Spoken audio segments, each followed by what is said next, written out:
সংখ্যালঘু ছাত্ৰবৃত্তিৰ নামত হাইলাকান্দি শিক্ষা বিভাগৰ 20 কোটি টকাৰ কেলেংকাৰী। সংখ্যালঘু প্ৰি মেট্ৰিক ছাত্ৰবৃত্তি প্ৰদানৰ নামত সংঘটিত হৈছে প্ৰায় 20 কোটি টকাৰ আৰ্থিক অনিয়ম। এই সন্দৰ্ভত কৃষক মুক্তি সংগ্ৰাম সমিতিয়ে হাইলাকান্দি সদৰ থানাত ৰুজু কৰিছে এটা গোচৰ। কৃষক মুক্তি সংগ্ৰাম সমিতি হাইলাকান্দি জিলা কমিটিয়ে আজি এখনেই জাষ্ট দিলে। এইটো কেছটো ৰেজিষ্টাৰ কৰা হ'ব আৰু চিষ্টেমেটিক এইটো ইনভেষ্টিগেশ্যন কৰা হ'ব।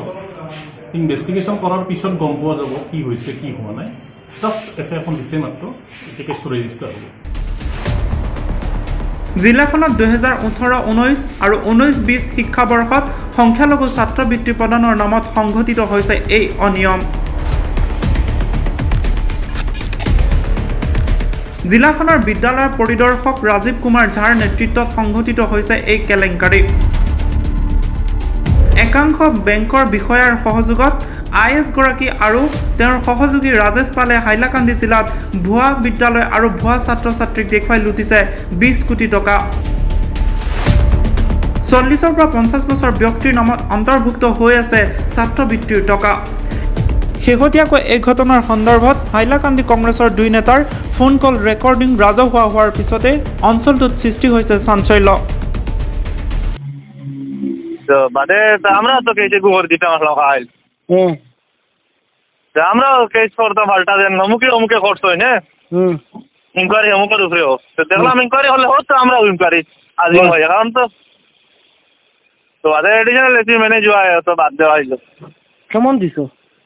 2 4 দেওয়া হয়েছে 2 দেওয়া হয়েছে 2 তো এটা কিচ্ছু না ভাল মাত কিটা হয়েছে মাত হয়েছে তো সমানমান বাদ পড়ে গেছে গিয়া সমানমান সারোয়ারে তো প্রায় খবর পাইছি 1 কোটি না 1.5 কোটি টাকার মতো। সারোয়ারে তারা কম পাইছেন তো বাবুদারা ভর্তি বাবুদারা নয়া ইয়ানো বেশ মারিচ্ছেন। কত টাকা হইব?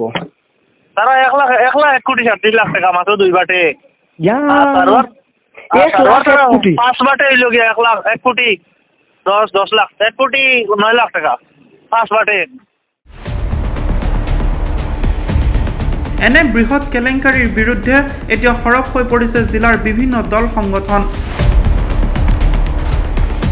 কৃষক মুক্তি সংগ্ৰাম সমিতিৰ সাধাৰণ সম্পাদক জহিৰ উদ্দিন লস্কৰে হাইলাকান্দি সদৰ থানাত 467/20 নম্বৰত এটা গোচৰ ৰুজু কৰিছে। হাইলাকান্দি জিলাত বিগত দিনৰ পৰা এই দুৰ্নীতিটো আজিৰ নহয়। মাইনৰিটি স্কলাৰশ্বিপ যিটো প্ৰি মেট্ৰিক এতিয়া ওলাইছে দুৰ্নীতি হৈছে বুলি, কিন্তু এইটো আজিৰ নহয়। 2016-17 পৰা দুৰ্নীতি সংঘটিত হৈ আহিছে, কিন্তু তাৰ পিছতো আমাৰ এই সৰকাৰ নীৰৱ, আমাৰ জিলা প্ৰশাসন নীৰৱ। আমি এইটো গম নাপাওঁ তেওঁলোক কিয় নীৰৱ। কিন্তু এনেকুৱা অতীতত আৰু বহু উদাহৰণ আছে যে মানে এই এটা ইনকুৱাৰী দিয়াৰ পিছত সেইটো লাষ্টলৈকে নাযায়। বা হাইলাকান্দি স্কলাৰশ্বিপৰ ইমান ডাঙৰ কেলেংকাৰী 20 কোটি টকাৰ কেলেংকাৰী, এই কেলেংকাৰীৰ লগত জড়িত যিবিলাক আছে এইবিলাকে এটা অডিঅ' ভাইৰেল কৰিছে। এই ভাইৰেল এতিয়া ছ'চিয়েল মিডিয়াত আপোনালোকে দেখিছে নিশ্চয়।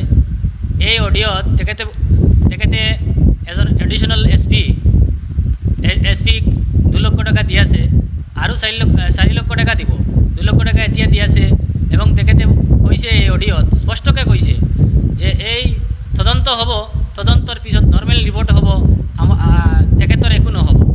আমি হাইলাকান্দি SP মহোদয়ক আহ্বান কৰিছোঁ যে অডিঅ'টো ভাইৰেল হৈছে, এই অডিঅ'টো তেখেতে নি তদন্ত কৰিব লাগে যে কোনজনৰ বিষয়ৰ লগত এই কথা বাৰ্তা হৈছে। যদি হাইলাকান্দি মাইনৰিটি স্কলাৰশ্বিপ তদন্ত মাঝপথে বন্ধ হয়, কৃষক মুক্তি সংগ্ৰাম সমিতি, বিভিন্ন দল সংগঠন এবং হাইলাকান্দিৰ গোটেই ৰাইজ মিলি এটা বৃহত্তৰ আন্দোলন গঢ়ি তুলিব। AJYCPৰ জিলা সমিতিৰ সহ বিধায়ক আনোৱাৰ হোসেন লস্কৰেও এই কেলেংকাৰীত তদন্ত কৰি দোষীক শাস্তি প্ৰদানৰ দাবী উত্থাপন কৰিছে। মই ৰাজীৱ ঝা যিজন আমাৰ IAS, IAS হোৱাৰ এই যে এডুকেশ্যন ডিপাৰ্টমেণ্ট চলোৱা মানুহ নহয়, তেওঁক মই সুধিছিলোঁ এইটো কোনে চাইছে। তেওঁ কৈছে এইবিলাক চব অনলাইন হৈছে, এইটো মিছা কথা। তেওঁ হ'ল নডেল অফিচাৰ, তেওঁ হাৰ্ড কপি ইয়াৰ পৰা ছিগনেচাৰ কৰি গুৱাহাটী পঠায়, তাৰপিছত এইবিলাক পইচা উঠে। তেওঁ 1 নম্বৰ কৰাপশ্যনৰ লগত তেওঁ ৰাজীৱ ঝা জড়িত আৰু পাৰ্থ বুলি আৰু এজন আছে তেওঁৰ ডিলিং এছিষ্টেণ্ট এইবিলাক চব মিলিয়ে কৰাপশ্যন কৰিছে তেওঁৰ IASৰ অফিচটো গোটেইটো এই কৰাপশ্যনৰ জড়িত যিবিলাক মানুহ এই কৰাপশ্যনৰ লগত জড়িত আছে গোটেইকেইটা মানুহক এৰেষ্ট কৰিব লাগে মই DC SP ক অনুৰোধ জনাইছোঁ মাননীয় মুখ্যমন্ত্ৰীক অনুৰোধ কৰি আছোঁ যাতে এনেকুৱা অৱস্থাত হাইলাকান্দিৰ ছাত্ৰৰ নামত এনেকুৱা কেলেংকাৰী কৰিছে যিবিলাক মানুহে কেলেংকাৰী কৰিছে গোটেইখিনি মানুহে শাস্তি পাব লাগে পৰ্যাপ্ত চৰকাৰী সুবিধা পোৱাৰ পিছতো বৰাকৰ মাদ্ৰাছাসমূহ এনেদৰে জহি খহি গৈছে